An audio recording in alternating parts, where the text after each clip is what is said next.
everyone. I've got time. It's been like, what, 10 years? More than 10 years? No, I Last time, watched the video you put on my webpage. It was 2012, so it's probably been like about 8 years. that's right. It was 2012, and that whole buzz was going on at that time about 2012. Right? How are you? Lots is happening right now all of a sudden for you. Yeah, because of the Coast to Coast radio show, all of a sudden everybody wants me to be on their radio show. So it means I must have done a good job, although it was a little bit frustrating because, you only get 15-minute segment and I have a lot to talk about and the guy keeps cutting me off. So I have to, when we come back, I have to say, let me finish what I want to say first before you ask your next question. But it's okay. People that sent emails said they enjoyed it. So that's the important thing. Wonderful. So last time I saw you, you actually stayed with me, and I got to experience Krishna and some of the other crystal skulls. And Dr. Leslie Phillips actually even spoke about my experience with your skulls in her book. I don't know cool. if you know that. You should get her book. Okay, I'll try to see if I can find it. Yeah, it's readily available online. Okay. So tell me, what's been happening with you since we last spoke? Well, I'm sure between 2012 and now we put out quite a number of books. I remember, I think it was Yes. 2017 or 18, I did like 4 books or something. And, different times we have opportunities to speak to people, and I don't know if there's really any significant new crystal skulls that came to us. I think pretty much for right now, because of what's going on in the world, Right. Everything is pretty much slowed down, or you have to do everything online.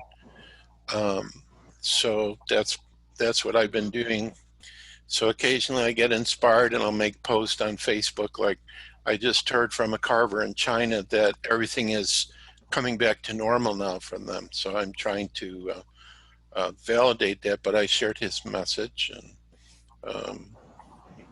and there may be a new book I may release also, which is kind of more a novel.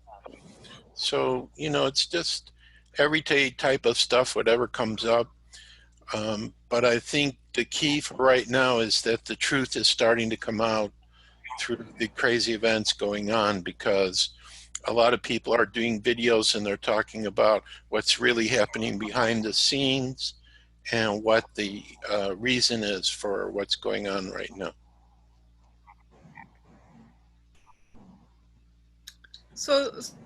So let's go backwards for a bit. How did you get into the crystal skulls? I know you shared that in our last interview, but for the new people, tell everyone how you got into the crystal skull arena of experience. Yeah, well, I call it day one of being a crystal skull explorer back in 1983, without knowing that's what I was becoming.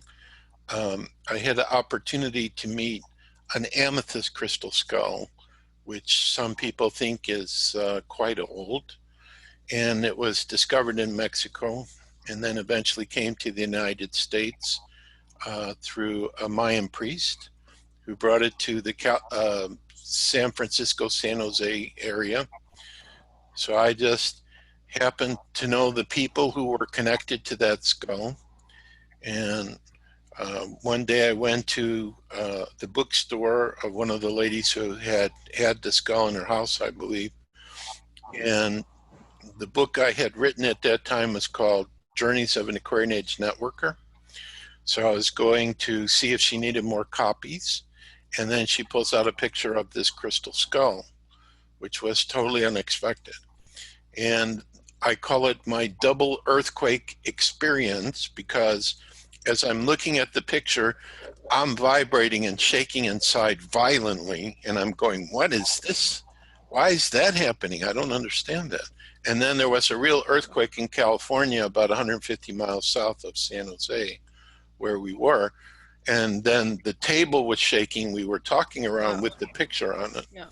So to me, when you have such a profound experience, it's like, pay attention, Joshua. And then I'm kind of hearing through the picture of the amethyst skull, which eventually becomes called a me.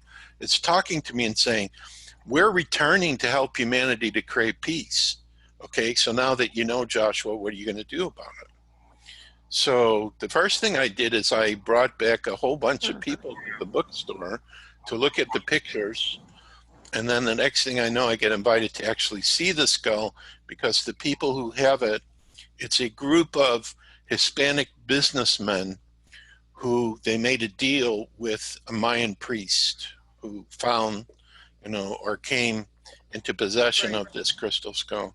And he got a loan, and if he repaid the loan, he would get the skull back, but he never did. So I get invited to the art gallery where they're holding the skull. And then I have my chance to touch it. So I remember, now I don't know why I used my right hand because I'm left-handed, but I put my right hand. Well, now I know why, because the blue skull sits on my right hand, and the Atlantean crystal ball was put into my right hand. So apparently that hand has some, special energies for touching special skulls. So I touched it on the top part, and it was like there was an energy that just literally went all the way from my hand up my arm. And then I just saw in my mind's eye the skull kind of like floating over my right shoulder, which is, when I think about it, that's where I always see it even now, 37 years later. So those two events, let's say, I got inspired, and I just felt I have to talk about that experience. I have to show the picture. And so that's what I started to do. And then when I came back to that area, and I think it was in 1985, I met the co-author of my first crystal skull book, Sandra Bowen. We were in a relationship for a few years, and I met her teacher, F.R. Nick Nasarino. And so eventually the three of us created a crystal skull book. So I was with the master teacher of crystal skulls, and I got to see some other skulls and learn some things. And, but I always remember the message from a me. Joshua, what are you going to do now that you know that we're coming back? So obviously 37 years later, I'm continuing to do that. By continuing to write books or do talks online, offline, interviews such as this, whatever I can, because I know between when I met me and where I am now, I have a lot more insight about what the crystal skulls are about through my personal experiences and research, and also listening to other people who I call guardians of the crystal skull. So that's how I started. And I doubt it's going to end before it's time for me to leave here. Right. So when you met me, like most people, when a skull or a skull from a picture is talking to them, are going to dismiss it as what's going on. But you decided in your being that this was important, and that this had to be, you had a conviction to make sure that what me said to you had to be looked after. Yeah, but and my question now is, what gave you... Go ahead. No, what I was going to say is, a me was a catalyst to activate my memories and knowledge of the skulls from the level of the soul, because I know for a fact I have worked with crystal skulls over many lifetimes. I know I worked with them in Atlantis. I suspect Hold on. Yeah, so when me, Ami, it's Ami, right? Not me. Yes. When Ami, yes. actually, which means my friend. Communicate. Right. In French, right? Yes. I mean, yeah, and in in Indian it means mom, That would which is be kind of apropos. She, interesting too. the skull has a feminine presence to it, so it could be like that. Yes. Yeah, and in Hindi, basically, it would mean mom. Hmm. Um, so that's very, very, very sweet to hear. Anyways, so you were saying how the skull, when it spoke to you, it created conviction in you to act. Yes. So where this comes from, it's kind of like an activation of soul memory. Because Right, I know for a fact I've been with crystal skulls many times on the Earth, off planet, in the hollow Earth, on spacecraft, in Atlantis, in Peru, as a Mayan, probably in Lemuria too, because of the experiences that I had in the northern part of Peru. So this is usually what happens to a person is they will have that special moment where they'll be activated. So it was a form of activation. It was like a promise I made before I was born that, you know, in the right, right moment, in the right time, I will fulfill my mission to continue to work with the crystal skulls by allowing people to have their own experience, and provide information and decide what information is given makes sense to them, doesn't make sense to them. You know, I never claimed that I have all the answers. I right, just provide the information. Certain things I know are true for me, but they don't have to be true for anybody else. And actually, from the perspective of creators, right, since we each are children of God or children of the Creator, we're going to have our unique perspective, and that's the way Creator wants it. So that was really what got me right, going. It was it was like my accident that I had in Las Vegas, where I was in a coma for 3 days. It was a planned event, let's say. It was something that had to happen in order for me to become who I am now and to do the work that I've been doing since that time. right. So, and you've met, like, you call yourself a crystal explorer, and you've met other crystal explorers, correct? And do you feel that they were all somehow activated, or was it something that happened to you? No, if you listen to their story, how did they get involved? They had a similar type thing. Right. I mean, either they saw a television show, Wow. oh, I got to have one of those, or let's take, for example, Yoki Van Deeten, who is the guardian of the ET skull. And actually, I think all of her crystal skulls are on Vancouver Island, so they're not too far away from where you're talking to me from.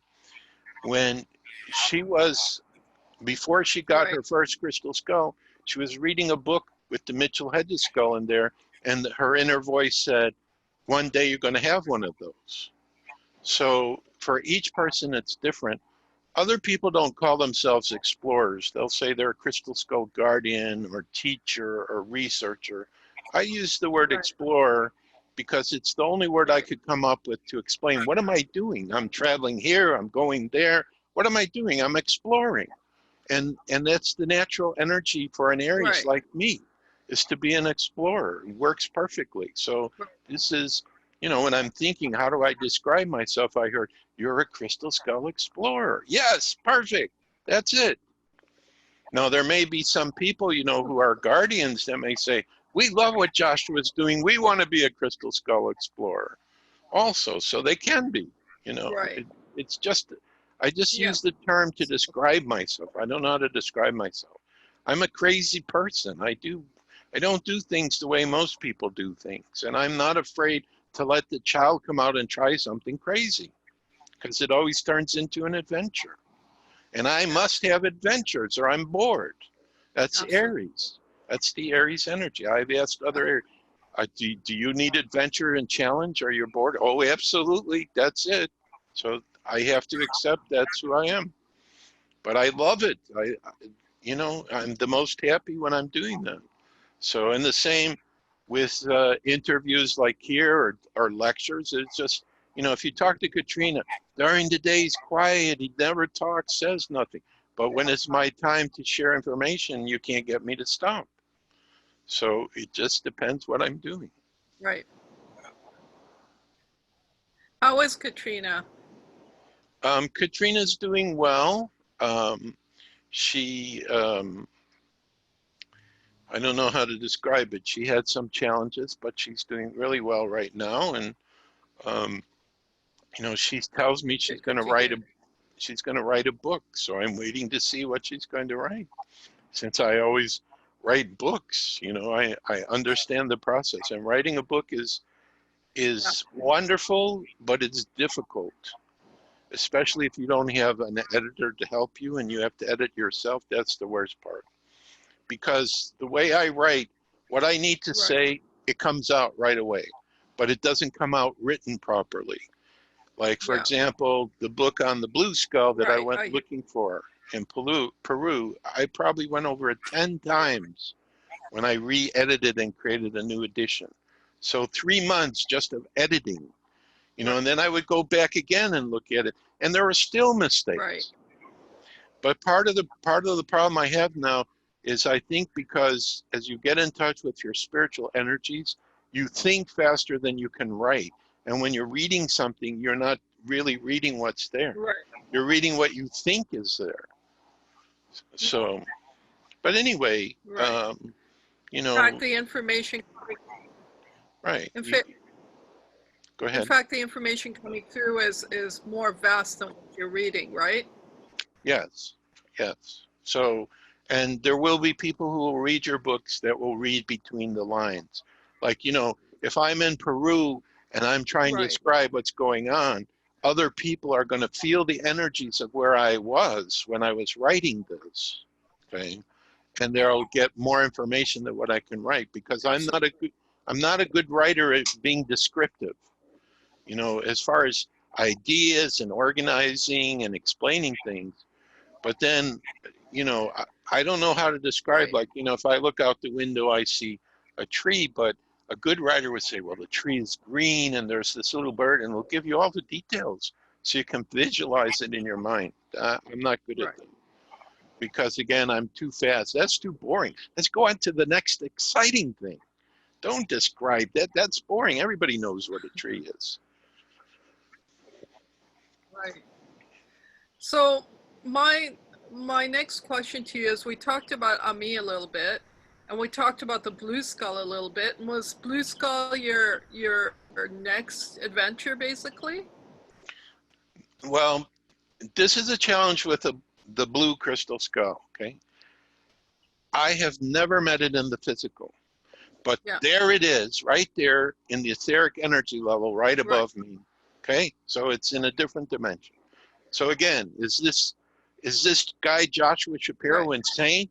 He's talking to a skull that he sees in his mind's eye in a direction around him, but it doesn't exist in the physical, or I shouldn't say that, it's not in the physical in this moment. I believe that it has been on the physical in the past, and then it disappeared because the vibrational frequency of it is too high for us right now. People could disintegrate in the presence. So it's kind of like waiting until, you know, the planet goes into higher space or higher realm. And, you know, it said, Josh, I want you to write the book and talk about me. And I said, people are going to think I'm nuts. I'm writing about a skull I've not touched. I've not been in the presence of it, yet I know you're real. So I said, okay, I'll do it. Actually, I have the book here. Just that people are curious about it. So please show it to us. Right, so this is the printed book. It's called Journey of the Crystal Skull Explorer, and then Travelogue number 2, Search for the Blue Skull in Peru. Okay, so everything that I know about the blue skull is from my experiences in Peru, and that it's around me all the time. Now, there is a way I have to prove to people that I'm not crazy. And this is, and I don't know how this developed. I think I just decided to do it at one of my presentations. I felt the skull come, even though it's none in the physical, and sit on my right hand. Remember I told you, the Atlantean ball has been here and the blue Yeah. skull sits here. And I can feel a weight Yeah. when it does this, like, you know, Yeah. all of a sudden there's a weight there. And then I'll say to people, I believe the blue skull is sitting here. And if you put your hand over this hand, you'll be able to experience it. And a lot of people have to go, my God, that's amazing energy. So I don't think it's just my hand that's doing the energy. I think it's because the etheric essence of the skull is sitting there. That's the only way I can give people to experience it. Right. And, you know, so Right. now how the blue skull came up was I was in So, Peru with yeah. ex-wife.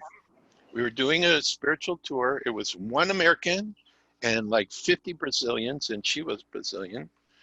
And so she had to speak English, Right. Spanish, and Portuguese, okay, because the people in Peru speak Spanish. Her group spoke Portuguese. So we had a guide that met us in Lima. He had met me before through a mutual friend we had when I had visited Peru for these crazy trips, probably. And so while we're eating breakfast in the Right. hotel, getting ready to fly to Cusco, and he's going to guide us at Machu Picchu. He's like an expert on Machu Picchu. He stands up for no reason, points at me, says in Spanish, Joshua knows where there's a crystal skull in Peru. And I go, I do? You know, I had no idea. So I was thinking about it. And then all of a sudden, I started to feel my body pulled to the northern part of Peru, which I had never been there before. And I had a vision. And the vision was of these Indian people, which there are Indian looking people that live in the northern part of Peru. And they were walking in the jungle, like in a single file procession, and their shaman or priest was leading them, and his hands were out like this, and he was holding something. So I thought to myself, I know what he's holding. He's holding a crystal skull. And I laughed to myself. Right. It's probably my favorite color in the whole world, which is sky blue. It's a very white blue. And so that's how it started. I So, like that color very much too. yeah. So, and that's how it started. And then, I was just sharing that's one of go ahead. yeah. I was just sharing that's my very best favorite color too. Okay. So then about 7 or 8 years later, I said, I can't stand it anymore. I have to go to Peru. I have to go to the northern part of Peru, but I have no idea where I'm going to be going. And I have to find this skull. I got to quit my job. So what did I do? I quit my job with a cellular phone company or mobile phone. Depends which country you live in, how you call it. And did a lecture about Peru for the employees before I left, which they enjoyed. And then I went, Right. and we had some friends in Lima who had a spiritual tour agency. So I asked Eric, what's his name? I said, Eric, you know the northern part of Peru. Which places should I go? Where might a crystal skull be? So he gave me a list of places where there are ancient cities in Peru. So I went to all of them. And I'm hoping as I go to each one that somebody is going to say, oh yeah, crystal skull, we found one. But every place we went, nobody knew what we were talking about. Right. Okay. So eventually we go into the northern part of Peru to, I can't remember the name of the city, but the ancient city close to it is called Sipan. Okay. And they had the Mexica people were the name of the people that lived in the city. And it was supposed to be, they were there like around the time of Christ to maybe 200, 300 AD or something like that. They were before the Inca. Wow. Before the Inca. So in this place, they call him the Lord of Sipan. And so that's just the name they give to like the king of the city. He was buried. There were 4 people around him that were buried with him, and seated above those people in the tomb was like, I think was a man with his feet cut off in a meditative pose. So before we went to the city, I'm eating pizza with my ex-wife, and my first gift is I'm sensitive to energy, and there's a presence that I feel standing right here, in this direction. And I said to my ex-wife, I'm picking up a presence next to me. You know who that is? Do you have any sense? Yes, that's the Lord of Sipan. And I go, what? Why would he care about some crazy gringo looking for a blue skull? So it turns out he becomes my protecting spirit. And I'm going to try to make this story fast because it's really involved. I mean, this book I just showed you is like 400 pages. What I did is I took a little computer and I typed in every day. I had to do this because if I go back and read this, I've forgotten almost all the little special experiences I had because of the vibrational frequency in Peru. You go into an altered state, especially once you leave Lima and you go to these sacred sites. So, so to make a long story short, the ex-wife had to go to Brazil to do something, so I got another guide.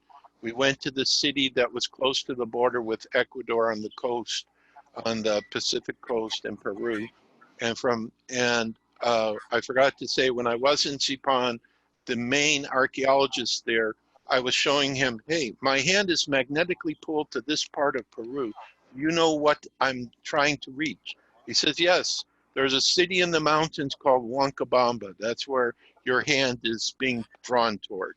So that's where you should go. So I got a new guide, and that's what we did. We took a bus from the city into the mountain. No. What? Oh, I was just going to say, no. I mean, when somebody says my hand's being drawn to this place in Peru, most people would say you're crazy, but this guy, no, he actually told you which way to go. That's right. He did. So, and by the way, I got to go back to that area after this trip. And by that time I had Portal de Luz, which is this guy here. Okay, that's the first crystal skull that came to me. So, oh, cool. You have crystal skulls. Yeah, so this is done by Brazilian carver. Nice. He's about 10 pounds, so I can't keep holding him. I'm 65 now, so my muscles are not as strong as they used to be. But anyway, when I went back the next time, so that was 1997 was the first time I'm telling you. Went back in 1999, then Portal de Luz is there. And we went back to the museum where this archaeologist was, around the bones of the Lord of Sipan. They had the bones of the Lord of Sipan. And we did a special meditation, and Portal de Luz was put on. No, I don't think I did that because it would have brought the glass. I think I was holding him and just moving different directions around. It was a beautiful meditation. All the workers there came up and thanked us for being there. And it was a chance for Portal de Luz to connect, because the bones of an individual still contain the essence of that person. So, so this way I could show the archaeologist, here is a real crystal skull. Here's what I was looking for that you helped me. But anyway, going back to 1997, so the challenge was when you go up in this mountain, it's a single lane. You have to go up and down in that lane. Right. And you're 14 or 15,000 feet high. So, if the bus doesn't drive properly, you could go over the edge. So it was a little bit nerve-wracking, the first time going up there. But anyway, we eventually got there. The ladies who had this youth hostel that we stayed at the night before we left, they knew the main shaman of Huancabamba. Now, if anybody's going to know where a crystal skull is, it's going to be a Native American or indigenous shaman. Right. So they gave us a letter to present to him. So when I got there, I said, let's just go to the shaman's house and, see if we can talk with him. And so we did. And he said, come back the Right. next morning and we'll be happy to speak with you. So I did it, all the things to honor him. I think, what did I had tobacco I gifted him, and I had some dirt, which was important. I don't know, a bunch of gifts, maybe some stones I gave to him. So anyway, so first, he's talking about what they do, the healing they do, that they take people to a sacred lagoon to do this healing. They work with, herbs and plants and everything like that. And, so I'm just being very patient because I've quit my job. I've spent all this money to come, and this is the man. If anybody's going to know where this blue skull is, this has got to be the guy. Okay. So then it was my turn to talk. So I go, okay, I hope he can help me. So I start taking out the pictures and I say, I work with these are very sacred to the American. Do you know anything about this? And they're going like, no, they're beautiful, but we don't know anything. There's nothing in our culture. And I'm going, oh my God, they've come all this way and it's not happening. What am I supposed to do? So then the grandson says, we got a group and we're going to take them to the Laguna Negra, which is the Black Lagoon. And we're going to do our ceremony and everything. So if you'd like to come to see how we do our work, you're invited. So I think to myself, well, I have nothing else to do, so I might as well go. But the thing was, we had to be up at 4 o'clock in the morning, because the problem is when you go up into the mountains, there's no electricity up there. So you have to leave early in the morning so you can leave like mid-afternoon and come down before it's totally dark. So we say, okay, fine, no problem. Then we went into town and I started asking people, does anyone know about the Laguna Negra? Oh yeah, that's a great place. There's reports of people walking on the water and UFOs and all kinds of strange phenomena. So I go, great, this is the kind of place I want to go and experience. So I thought, okay, so this will be interesting. So now before I got to this place, I actually had a vision of where I'm looking to go to find the blue skull. I see in my mind's eye this green field, straight level green field in front of a mountain. So what you have to do is you got to take, a bus or a car to go up into the mountains. Then you go to a place below the mountain. You get a horse and a guide to take you on. But by the time we arrived, it was kind of late. So a local family adopted us. They had like 3 kids. They let me sleep in my sleeping bag in their kitchen. And so then the next day we'd get horses and we would go to the Laguna Negra, ourselves.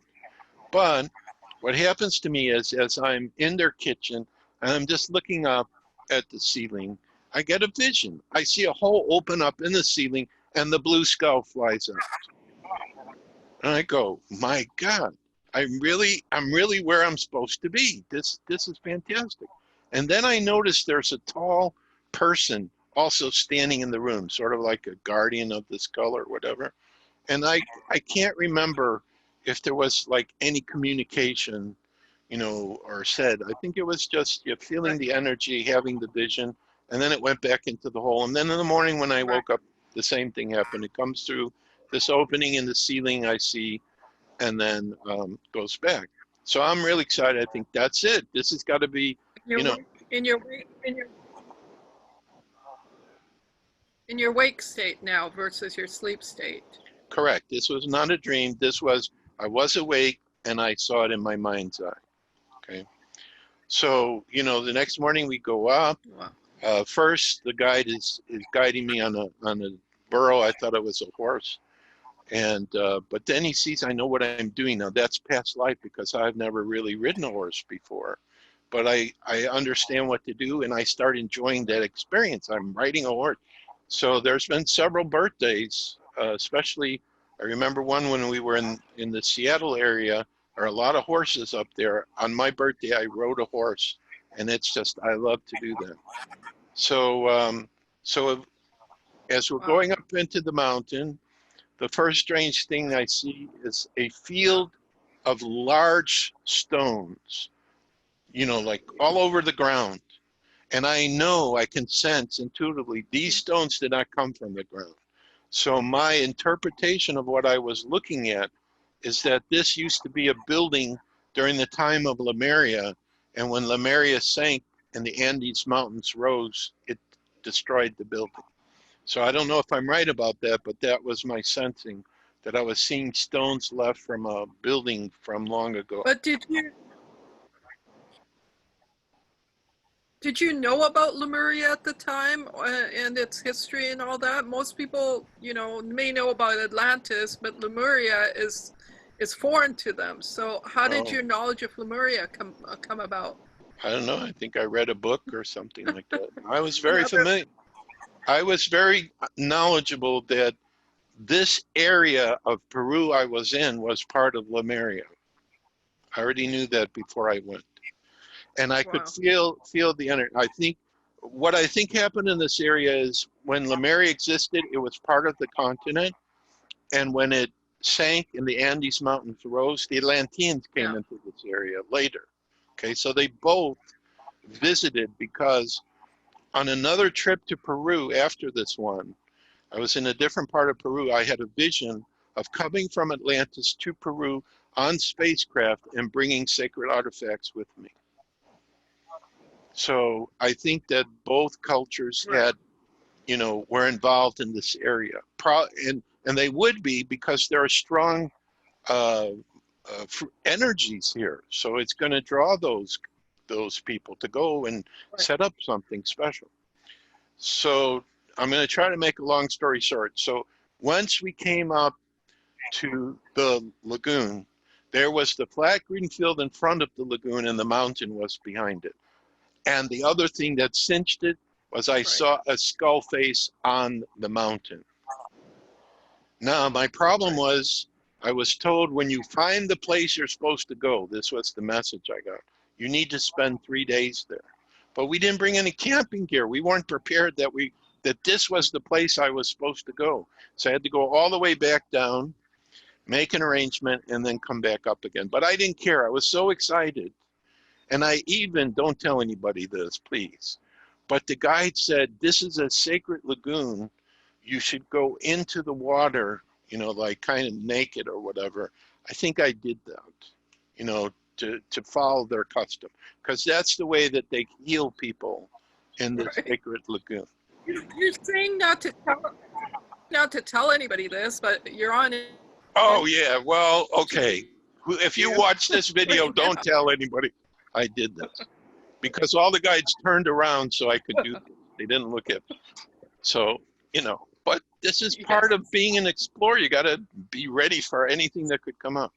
So anyway, we went back, and the bottom line is I had more visions while I'm there, and I went 2 more times, but I never saw the skull. But to summarize what I saw in this area by the Laguna Negra is I had a vision. There was a Lemurian temple here, and there was a special room, and I think that I was drawn to go to the exact place where that room used to be. It's not there in 1997, but who knows, 200,000 BC or whatever, that temple was there. And in this room, there were glass cases where the crystal skulls were held, and I saw 13, and the blue was one of them. And it was like like a library. Anybody could come in, meditate with them, but also, the crystal skulls are like living computers. So the people would come in and they would get download, or like they would bring a little crystal, put it into the eye, have it around the skull, and it would get a download of knowledge and information and energy from it. So anyway. So this temple. Mm-hmm. So this temple in Peru, what's its name? I have no idea what it's called. It doesn't exist now. It was just the Lemurian Temple. Yeah, true. I don't get names of it. But this is the thing. After I did my meditation there the first time. Would you say you were in the exact space of that temple? Absolutely. That's why I saw it. Yeah. It was like, see, this is the thing that we can't experience, but it's absolute truth. There is no space, there is no time. everything that happens is in the same Correct. Yeah. space on every level, and it's happening at the same time. So all that needed to happen to me was to be in the right frame of vibrational consciousness to link into my past self sitting in that room, okay, with the skulls around and conveying to my future self, you know, this is what was here once before, you know, in time based on physical reality. But then why? But then, but then why do you experience it Because from I where you needed, were and have the experience in Peru? because that's where the temple was, and also because the blue skull, even though it's probably in another dimension, was connected. Remember I told you there was a tall person that came with the skull? They say in Mount Shasta there are descendants from Yeah. Lemuria who are very tall in an underground city. I believe this is where another city that they have underground is located. And they had the blue skull. They were working with the blue skull, okay? And these beings Right. brought the blue skull to the Lord of Sipan when he was alive. I was his, Right. I was married to one of his daughters. So I worked with him, and he asked me to bring the blue skull back to Okay. where it was brought from. And so in that lifetime, I was guided to come to this area, saw the stone face, left the skull on the mountain, and the being inside took it into their city. This was what was communicated to me while I was there. Now, whether this is true or not, I can't tell you. But, you know, why would the spirit of the Lord of Sipan be around me? He had to recognize me. I had to have some relationship with that spirit at some point so that I could be his son-in-law Yeah. who worked with him, and that the blue skull may have been around during his time. He would say, oh yeah, my son-in-law is back to make connection with that skull again, so I got to help him, you know. So that would be the simplistic. So Yeah. So the blue skull still has not come out into the physical. I still see it where I see it, and you know, this is a story that I tell about it.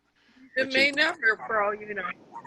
Yeah, and it doesn't necessarily. If it decides to come into our reality, doesn't mean I'm going to be the one it's going to come to. But I would like that, but it doesn't have to be. No, I mean, because it's if it comes in our reality, it's a tool to awaken consciousness in people and do healing. So it's not I have that skill. I'm allowed to work with it, to talk about it, because apparently I had experience with it. And the way I see it is similar to the MitchellHedges skull. Movable jaw, totally transparent sky blue, but then it changes colors.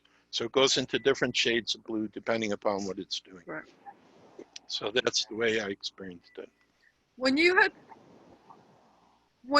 come to Vancouver, you had come with quite a few skulls back then, and they each held a story for you, and you shared, you know, briefly your story of each of them with me, not in as much detail as you did right now about the blue skull. So, what happened after the blue skull? What was the next skull? Well, that you encountered? I don't know. There's so many different. How many in all?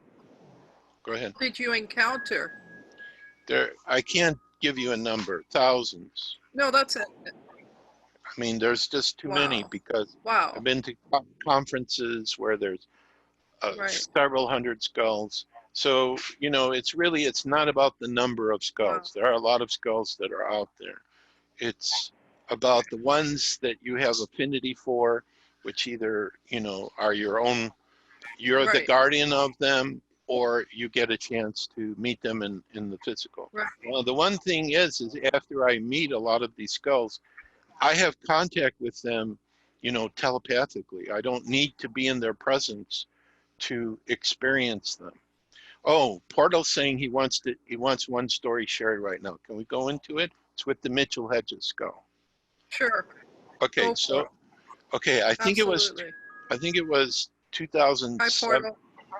Yeah, he says hello. I think it was 2017 that we brought the MitchellHedges skull to the Washington area. And we got close to Canada, we went to Bellingham. So there were people from Canada that came down to Bellingham to see it. So there was one talk that was given where the MitchellHedges skull was like in front of Bill Holman, who's the Guardian now. And he's talking and people were putting their crystals around, but he didn't want any big skulls, you know, to be close. So Portal de Luz was on another table, like in direct line with the MitchellHedges skull. And so what was happening is that, and I was showing Mr. Holman's slides. Okay, so I was with a slide projector, but I could feel like an energy going from the MitchellHedges skull into Portal, and then Portal was sending it to me. I was like, excuse me, take a drink here. Right. Because I wind up talking so much. So I could feel like what was happening with Portal. I was talking well, to you have more to tell than that. Yeah. Right. So he was like communicating with the MitchellHedges skull, and then he was sending me what was going on. It was really amazing. He was kind of showing me how the skulls talk to each other. So if anyone is watching this interview and you have crystals or crystal skulls and you have a chance to meet an activated skull, I think Portal de Luz is an activated skull. I mean, if a famous, well-known Mayan priest comes up to me in Holland looking at Portal and says it's one of theirs, he must have absorbed some pretty special energies for that to happen. I think that happened in, when was I in Holland? Like 2001 or something like that. He was talking about the Mayan prophecy. So anyway, that was a very interesting experience for whatever reason he wants me to share with people. Just, I guess, the interaction between, you know, these different skulls. So if old skull comes around or activated one, people should try to meet it and put their personal, you know, gemstones around it in order to receive whatever energy it wishes to share. But going back to your other question, there's just too many crystal skulls I've seen to say what's the next one or whatever. I mean, too many are coming out. Like the conference I went to in Mexico in 2009, you know, there was a whole table of crystal skulls that the local people brought, none of which I'd ever seen in my entire life. Okay, and I think there was one that had Mayan symbols or something carved into it. It was kind of very unique.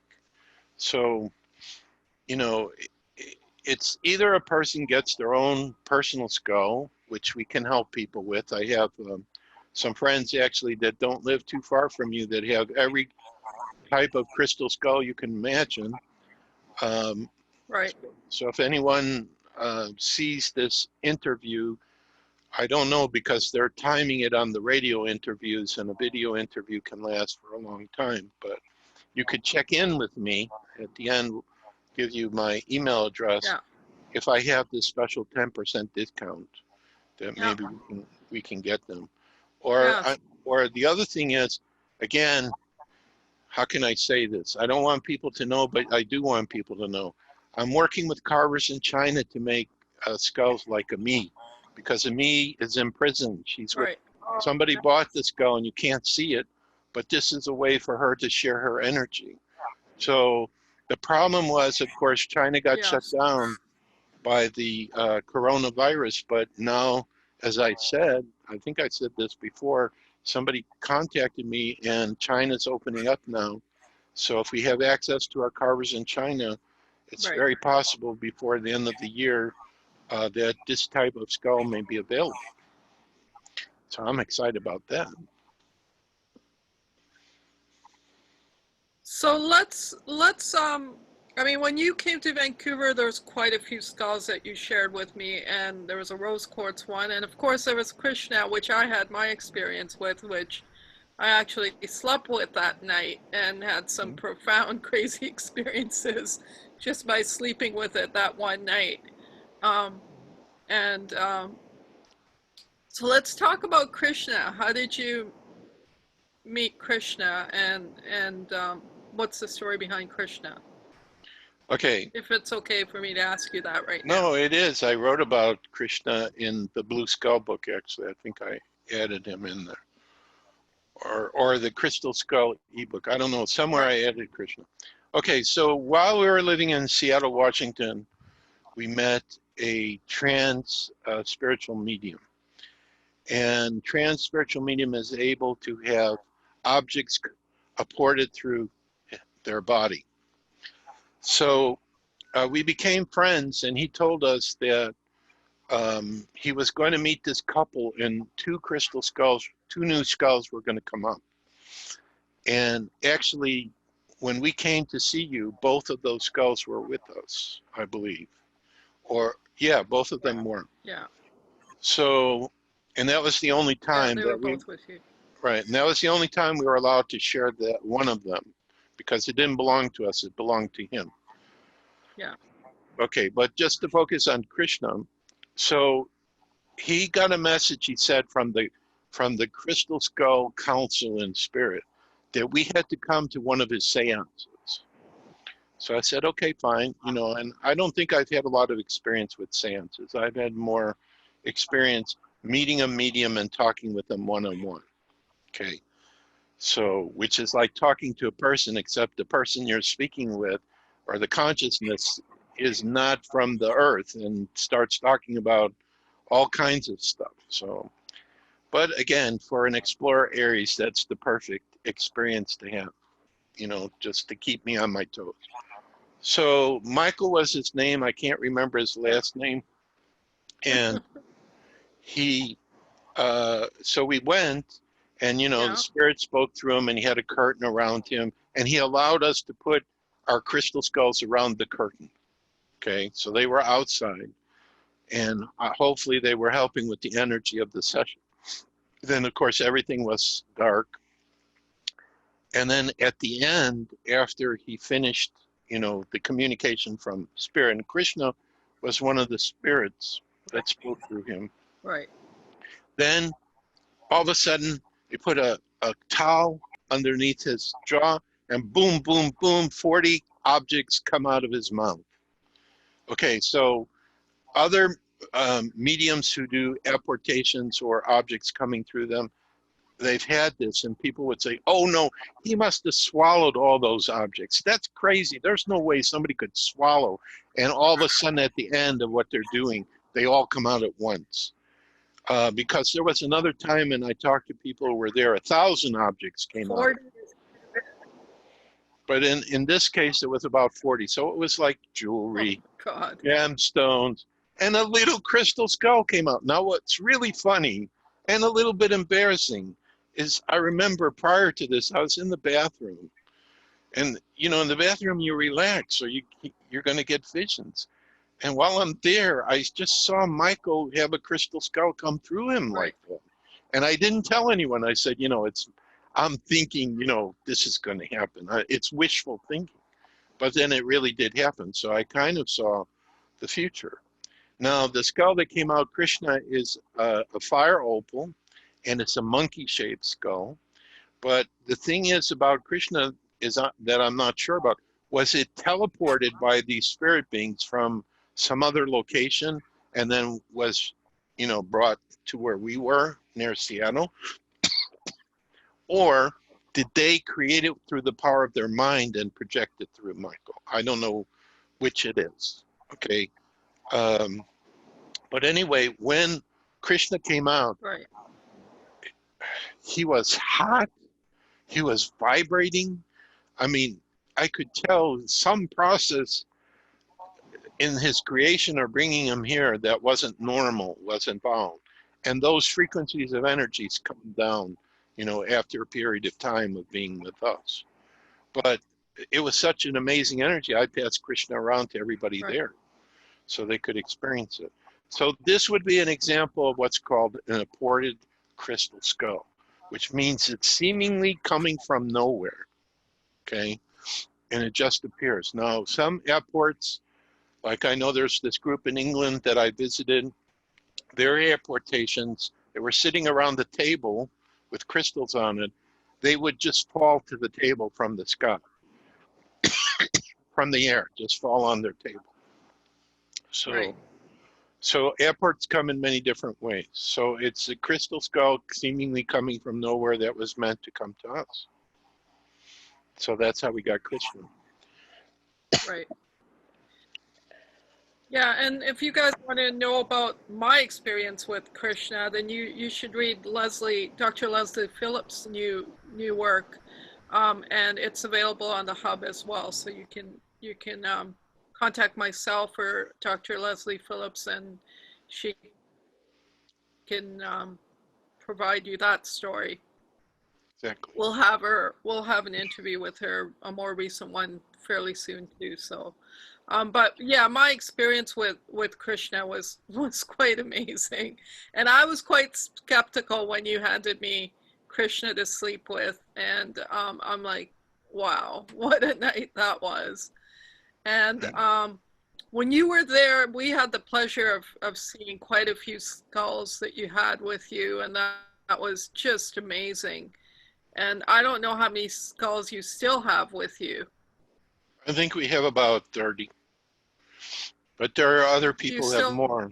have about Some of 30? the skulls you may have seen have been passed on to other people. Right.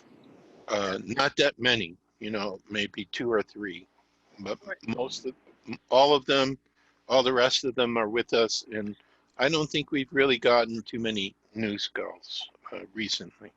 I think 30 is enough to take care of and Right. keep track of. So Right. Yeah, absolutely. Well, and do all of them communicate with you, all 30 of them to date? um, Or is there a certain number that's constant communication?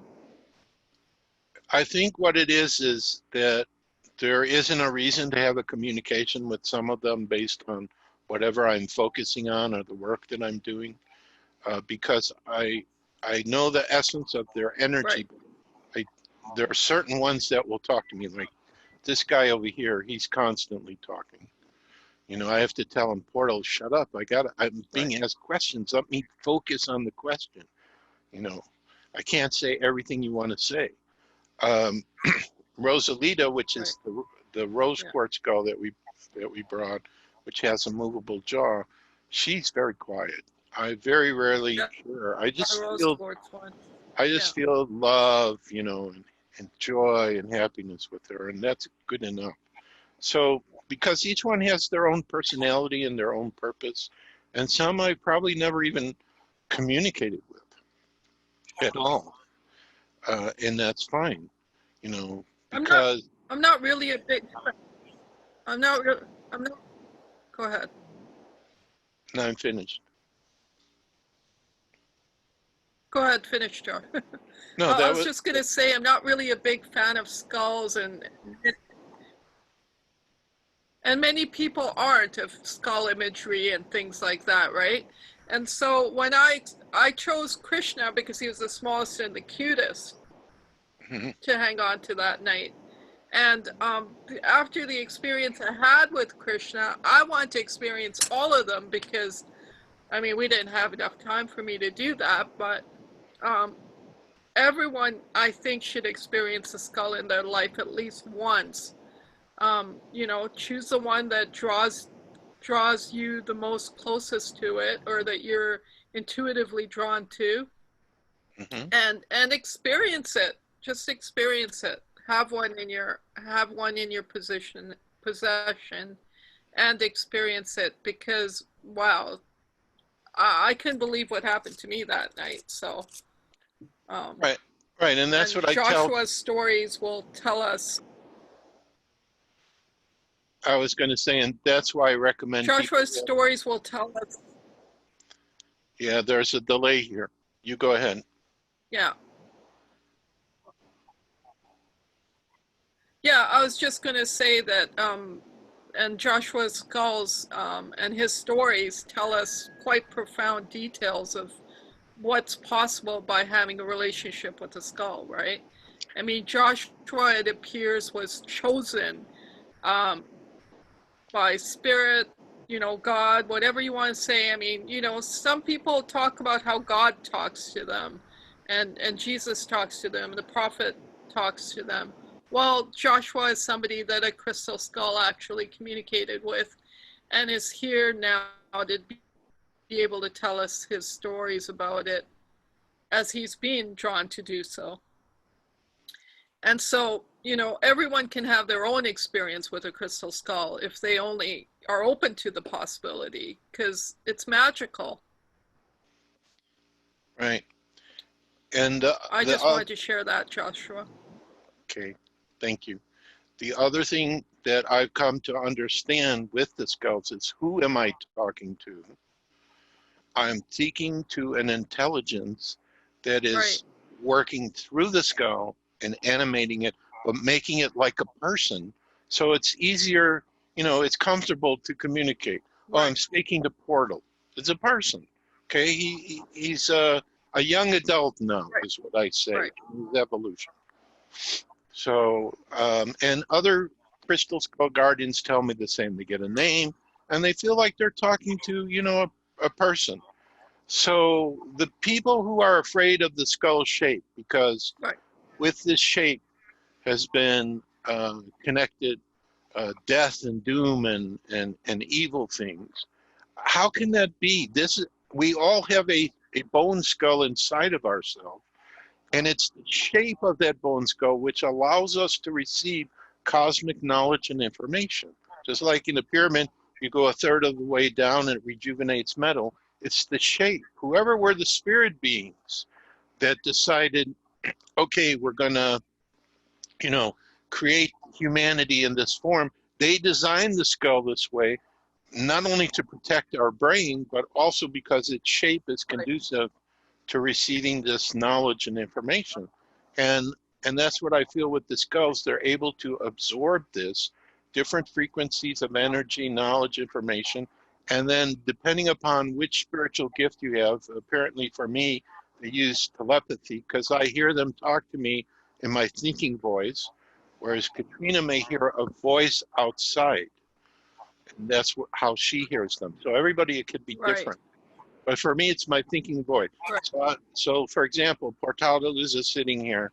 So let's Right. see what he wants to say. He says, Dad, you insulted me. I'm not talking now. Okay. So, I mean, this is the playfulness that we have with us, you know, because, you know, really life is to enjoy and have fun. And it doesn't matter even if we have crazy things going on now, which is a lot of people are sad or depressed about because, you know, they can't do what they used to do. Well, maybe this is leading me into Argus, who's my future self, that I have to talk about his message and my Las Vegas experience, and then we can finish up with that, because I want to make sure that your listeners of this interview understand that even though we're in a difficult time, Argus, who is a guide for me, but he also happens to be who I become in the future, he tells me there's going to be total peace by 2037. There will be in paradise by then, but he doesn't tell me how, from going from here in 2020 to 2037. And I cannot shake that. Now, there is a proof of this, which people should investigate. And the podcast interview I did yesterday, we talked about this, and that is, you need to explore what is Project Looking Glass. Project Looking Glass is a device of which the components were taken from the Stargate systems that they have, where they can travel in time and space. They probably got that from the galactics, the extraterrestrials. Took components from that, and they created, I don't know, I can't remember how it was described, the shape of it, but the essence of it is when you come in contact with the looking glass, you have a question or you have an idea of something you want to ask, and you want to see what the future possibility is. Okay, this is how it works. So let's say you're a businessman or businesswoman and you want to start a new business and you have like 3 or 4 ideas. Which one will work the best? You could actually see in Project Looking Glass what the results would be for each case. Obviously, the people who have that are not asking that kind of question. Right. What kind of questions they're asking, we can only imagine. But Yeah. Carrie Cassidy interviewed, I forgot his first name, his last name was Wood, Mr. Wood, who was involved in this. And he said Project Looking Right. Glass is no longer used because it only shows one possible future now. In other words, no matter what happens now, no matter what Right. plan is executed or what sequence of events happen, the same future is going to come no matter what. And if they don't want anyone to look at, to work with that device, it Right. means it's probably showing a future like Argus is talking to me about, where it's paradise and peaceful, and we have contact with the galactics, and we can go visit their planets, and all the other beings that live here, the descendants of Atlantis and Lemurian, the underground cities, Sasquatch, Hollow Earth people, the nature spirits, all of that is available, and it's not too far in the future. So now the other reason why I think that this is correct, besides what Argus is telling me, is this coma experience I had when I lived in Las Vegas in 1991. A van struck me from behind, and I was in a coma for 3 days. But my memory of where I was Right. during those 3 days was I was in somewhere else, and I attended a meeting. Like if you remember the first Star Wars movie in the sequence, not that came out, but the first one of the series, Princess Amidala goes in front of all these beings in a big meeting to complain that her planet is being invaded and she needs help.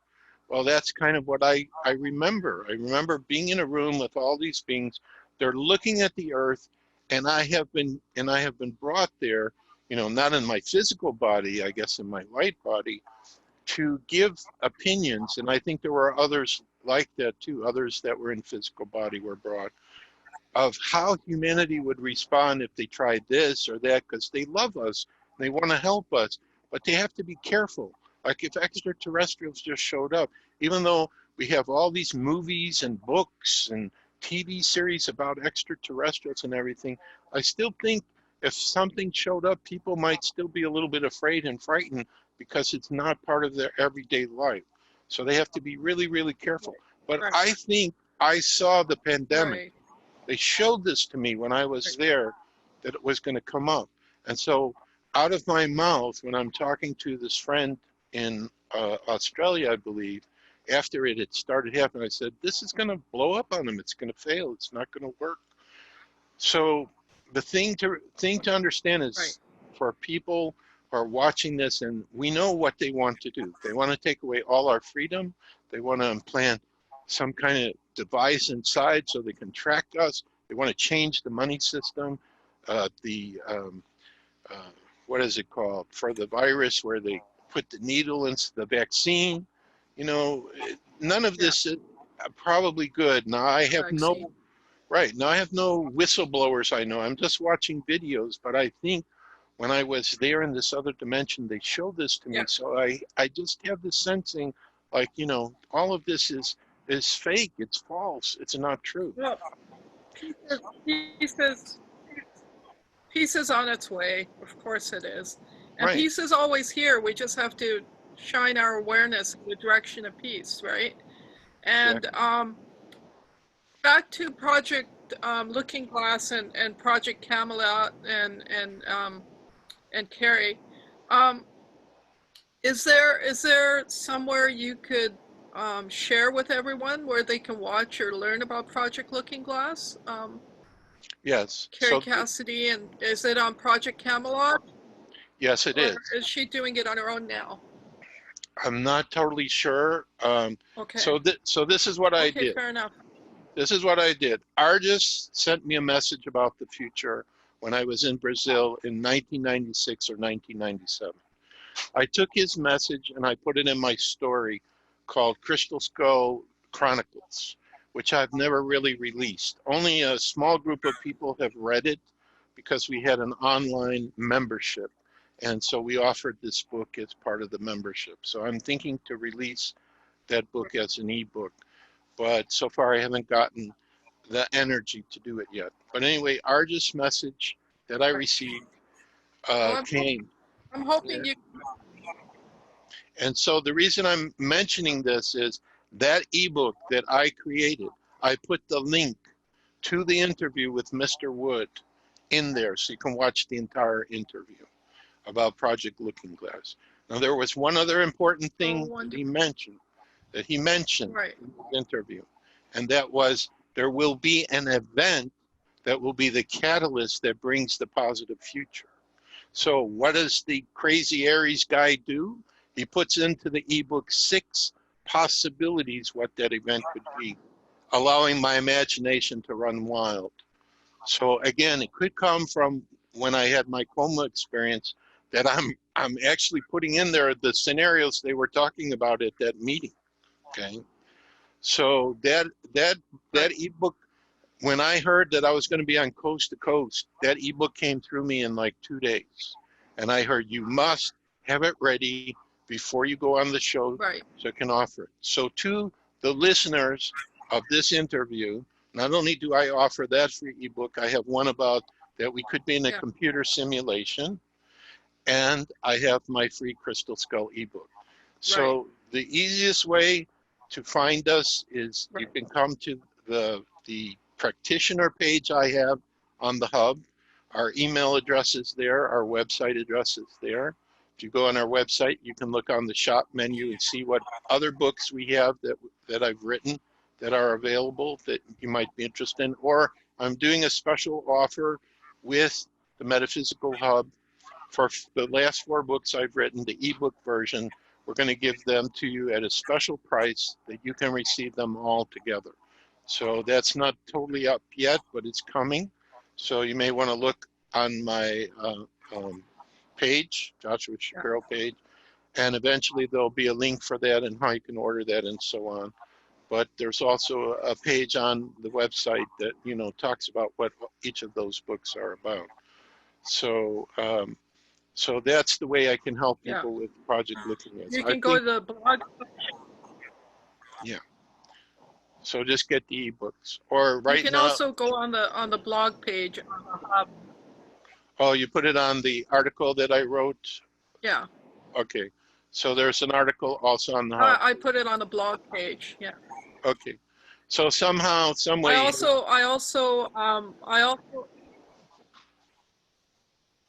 also put your audios from Coast to Coast on the homepage on the hub, and profiled you there. So the audios can be listened to there. Became an insider and downloaded those and put them up. Okay. Did you do the audio from 2005 or just the one that I just did recently? Just the recent one for now. Okay.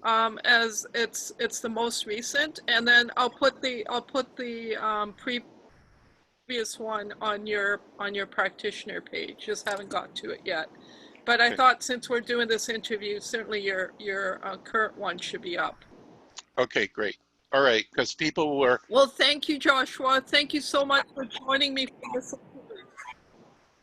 You're welcome. Always a pleasure. Thank you, Joshua. Yeah. It's always a pleasure, Joshua. Where's Katrina? I want to say hi quickly if she's available. No, she's resting right now. No? No. We'll do it another time. Okay, well, give her my love. I will. And yes, give her my love. And we got to do more of these.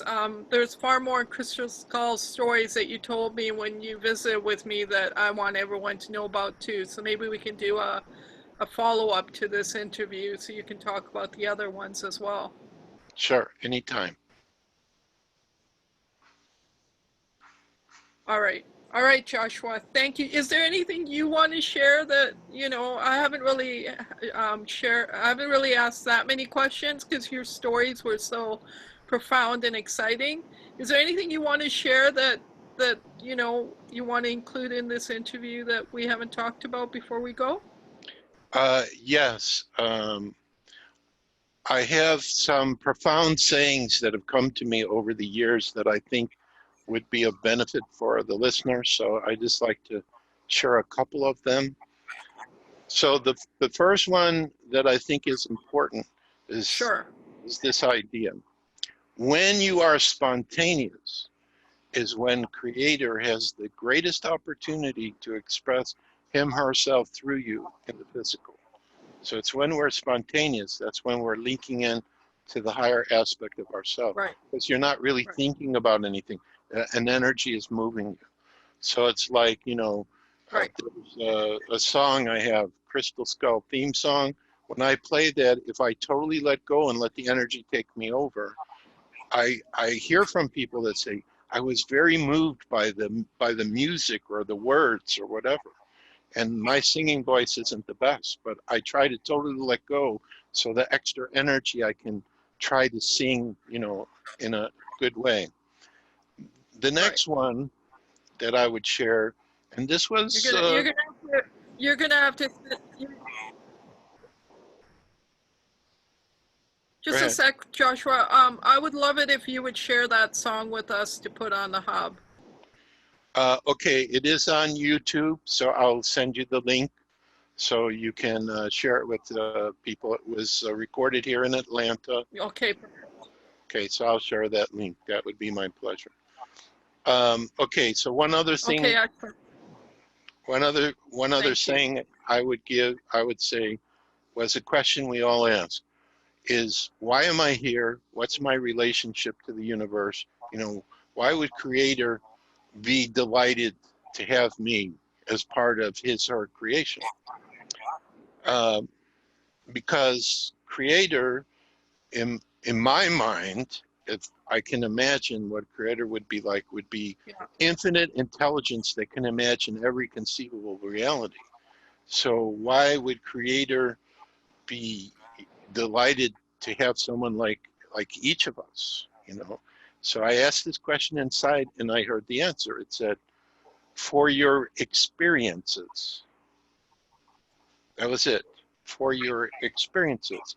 So in other words, absolutely, through each of us, because we're unique beings, even if there's parallel Earths and there's other us's, they make different choices, different decisions than we make here. It's the experience of who we are, regardless whether you're a good person, you're a bad person, doesn't make any difference. Creator wants to experience every conceivable reality, possibility. So what does that mean for us if that is the truth? Because it's really very simple. It means we're perfect. It means, yeah, you may think, well, I made a mistake, I'm not happy with myself, whatever. But there is no such thing as a mistake. Everything that happens, you go through the experiences to learn and to grow, and you find out what works for you and what doesn't work for you. The main thing is that you're never going to make every other person in the world happy about who you are. Like, for example, I'm a very spiritual person. So some of the things I believe in, like, you know, the hollow earth or Sasquatch or UFOs or whatever it is, or what the crystal skulls do, for a lot of people, this is totally crazy stuff and threatens. It's interesting. It's interesting you brought up the hollow earth, because just as you were speaking about your last two things you want to share, the words hollow earth kept coming up in my mind. And so is there a crystal skull from the hollow earth that you can talk about? And if so, I'd love for you to share that. I believe, well, I have to go with the story told by Michael Kent in our first book, which was Mystery of the Crystal Skulls Revealed, that's out of print right now. He said that there are 12 inner earth tribes who each have a crystal skull with a crystal body that has encoded within it their entire knowledge of their civilization and their DNA and all of that. And the 13th skull is the family of the 12. So this is what's come up related to the hollow earth, that they have tribes and each tribe has their own crystal skull. So this could be a completely different set than what's talked about, like being original crystal skulls, because the original skulls would be on the surface, and the Right. hollow earth is an inner surface, gravity holding people to the inner surface just like it holds to the outer surface. Now, I met one man, a Colonel Woodard, Right. I believe is his name, at a conference, and he claims that he was brought from the hollow earth. They regressed him to a young boy or a baby or something like that, left him, and then some people found him, and eventually he became, he worked at Area 51 in Nevada, and apparently they have underground Right. tunnels from Right. Area 51 that go to the underground city of Mount Shasta, and also to the underground cities, descendants of Atlantis and Lemuria and the Hollow Earth. And the people from the Hollow Earth specifically asked for him to be sent. And it's because, you know, he was from there. And his frequency had to change in order to Right. adapt to be here. And so his father channels through him from the Hollow Earth. And it's very interesting to meet him and just listen to, you know, what he had to share. But I don't know how I know this, soul memory, I guess, that there are people that live there. And of course, it would be my wish before I leave the Yeah. life here that there's an opportunity to visit with them and learn from them. Um, so, but that's the story I've heard about Right. possible crystal skulls connected with them, that each tribe has one of their own. So that could be what's part of it.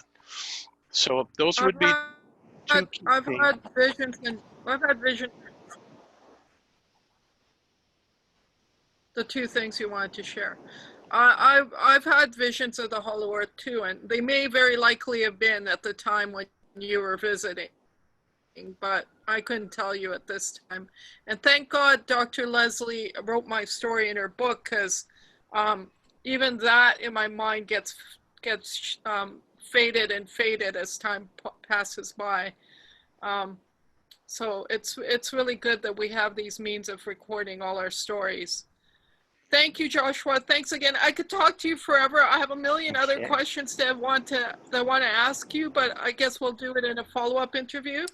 Absolutely. It was amazing talking to you again, and my love to Katrina. And next time maybe we can have her again on the interview with you, Okay. just like we did last time. And there's a lot of information in that previous interview we did together too, that people can get a lot of information from. So feel free to watch that interview as well. And I believe if you go to the YouTube channel, the Astral Connections one, then you'll also see the skulls in one of our videos we did together that Joshua brought with us, because we actually went through each one of them and talked about them. So Okay. thank you again, Joshua. It was a pleasure. Love and light. Love and light. Thank you so much. And Portal, thanks you too. Thank you, Shiros. Thank you, Portal. I'm going to stop.